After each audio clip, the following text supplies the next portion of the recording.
Voilà, pour terminer, une activité qui va être en fait un résumé de tout ce qu'il faut retenir dans cette partie-là. Donc c'est un exercice classique qu'il faut bien savoir faire.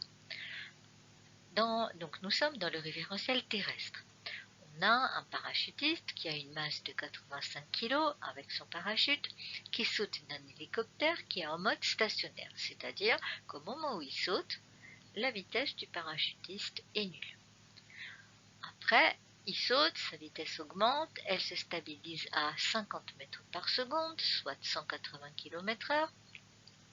Quand il arrive à peu près 1 km du sol, à 1000 mètres, il décide d'ouvrir son parachute.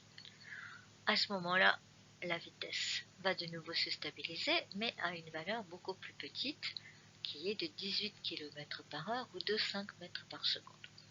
Pour toutes les questions, on prendra comme intensité de la pesanteur G égale 10 Newton par kilogramme. Sur le graphique, on voit l'évolution de la vitesse. Donc, à la date t égale 0, quand il saute de l'hélicoptère en mode stationnaire, sa vitesse est nulle, sa vitesse elle augmente, elle se stabilise, il ouvre le parachute, la vitesse diminue fortement et elle se stabilise. Donc, on a 1, 2, 3, 4 phases dans ce mouvement. Première question, pendant tout le mouvement, faire le diagramme objet-interaction du parachutiste. Le parachutiste plus le parachute, c'est le même système, est soumis donc à la réaction de l'air qui le freine, à la force à distance, qui est l'interaction gravitationnelle qui est exercée par la Terre, qu'on appelle aussi le poids. Au niveau des modélisations, l'interaction avec l'air va être modélisée par la force de frottement F. L'interaction avec la Terre va être modélisée par le poids P. Deuxième question. Avant l'ouverture du parachutiste, quand la vitesse du parachute augmente, c'est-à-dire pendant la phase 1, quelles sont la direction et le sens de la force de frottement subie par le parachutiste? Comment la valeur de cette force évolue-t-elle dans cette phase? Alors la force de frottement subie par le parachutiste est une force qui a comme direction la verticale. Elle est orientée vers le haut, puisque le parachutiste descend. La force de frottement le freine, donc elle est opposée au mouvement, donc vers le haut. Sa valeur, on ne peut pas la calculer. Tout ce qu'on sait, c'est qu'elle augmente au fur et à mesure que la vitesse du parachutiste augmente, parce que plus il va aller vite, plus il va être freiné. Quelle autre force subit le parachutiste? Quelles sont ses caractéristiques? L'autre force que subit le parachutiste, comme on l'a vu dans le diagramme interaction objet de tout à l'heure, c'est le poids, qui est une force verticale, toujours, vers le bas toujours. On peut calculer sa valeur avec la relation P égale M fois G. Donc, G 10, M 85, 10 fois 85, 850 newtons.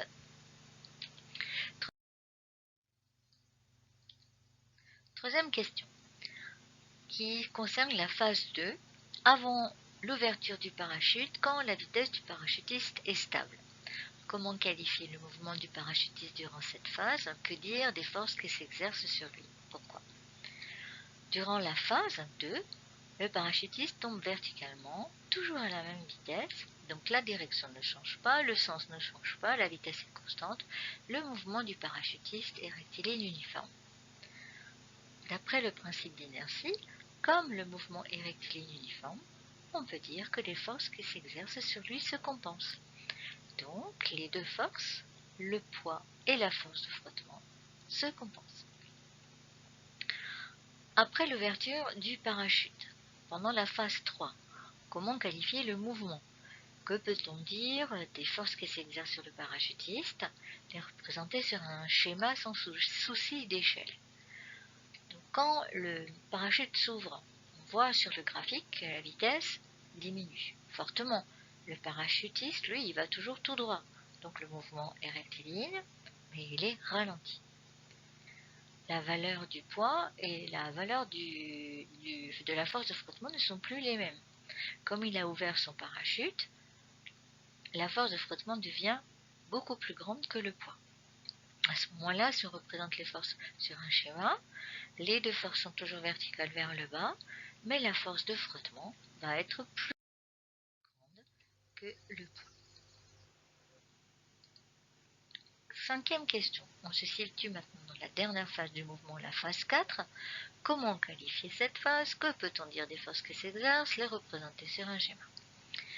Donc, durant cette phase, le parachutiste maintenant tombe toujours à vitesse constante. Donc le mouvement est redevenu rectiligne uniforme, mais à une vitesse plus faible que pendant la phase numéro 2. Comme tout à l'heure, d'après le principe d'inertie, comme le mouvement est rectiligne uniforme, les forces qui s'exercent sur lui se compensent.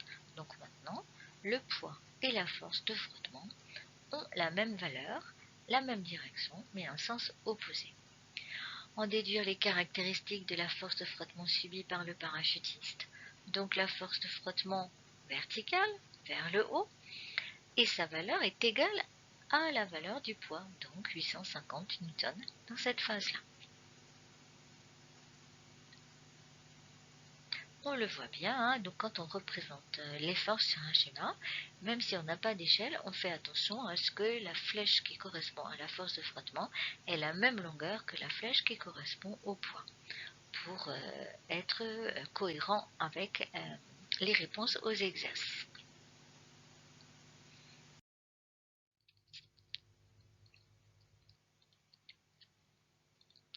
Objet en chute libre. Un objet est considéré en chute libre si la seule force à laquelle il est soumis et qui n'est pas négligeable est le poids, c'est-à-dire s'il n'est soumis qu'à l'interaction de la Terre à la force gravitationnelle exercée par la Terre. On travaille ici dans le référentiel terrestre ou dans n'importe quel référentiel où il existe une force de gravité. À ce moment-là, la condition du système, le mouvement du système ne va dépendre que des conditions initiales. Si l'objet est lâché sans vitesse initiale, à ce moment-là, son mouvement va être vertical. Vers le bas, la vitesse va augmenter. Le mouvement n'est pas rectiligne uniforme puisque un objet en chute libre n'est pas soumis à des forces qui se compensent. Si la vitesse initiale est verticale vers le haut, à ce moment-là, l'objet va monter jusqu'à ce que sa vitesse soit nulle, puis il va de nouveau redescendre. En tous les cas, sa trajectoire va être verticale.